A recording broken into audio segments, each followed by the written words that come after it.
ہے کہ ہم لوگ انسان ہے نا، اچھی باتوں پر جب حضور کا تذکرہ آئے، اللہ کی قدرت کی بات ہو، دین کی کوئی اچھی بات آ جائے، سبحان اللہ ماشاءاللہ، ایسا تھوڑا سا ہلنا چاہیے، سکت بیٹھے، جلدی 2 رکعت پڑھاؤ نا، نہیں، اب درود شریف پڑھ لیجئے، اللہم صلی علی سیدنا و شفیعنا و حبیبنا و نبینا مولانا محمد و بارک وسلم۔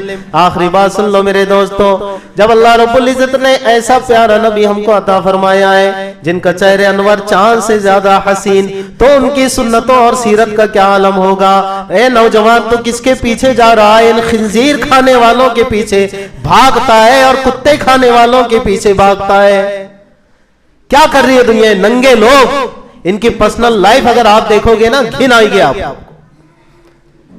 یہ بنے ہوئے ہیں سیلیبریٹیز، ان کی پرسنل لائف ان میں کے باس کی، ٹھیک ہے، اتنی گھنونی ہے، اتنی گھنونی ہے، خنزیر کھانے والے، مردار کھانے والے، شراب پینے والے، بے حیائی، بدکاریاں، رنگینیاں، عیش و مستیاں، خدا کو ناراض کرنے والی پارٹیاں، نہ جانے کیسی لعنتیں ان کے اندر آ چکی ہیں۔ ان کے پیچھے چلتا ہے، ان کے پیچھے چلے گا تو تیرا انجام وہی ہوگا، اللہ نہ کرے، سمجھ جاؤ بات کو۔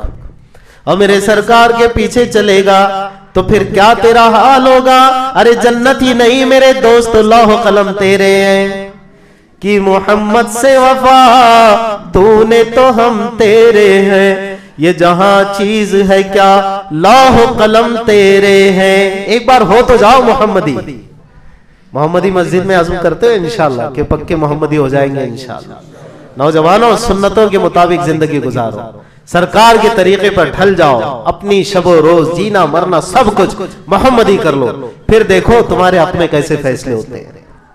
یہ جو حالات بگڑے ہوئے ہیں، اس کے قصوروار ہم کسی اور کو ٹھہراتے ہیں، ہم بھی کچھ معمولی ذمہ دار نہیں ہیں اس کے لیے، ہمارے بھی اپنے قصور ہیں، ہماری اپنی نادانیاں ہیں۔ ہمیشہ یاد رکھو، پیارے نبی صلی اللہ علیہ وسلم جیسا پیارا اس کائنات میں نہ پہلے آیا تھا، نہ آج ہے، نہ کبھی آ سکتا ہے۔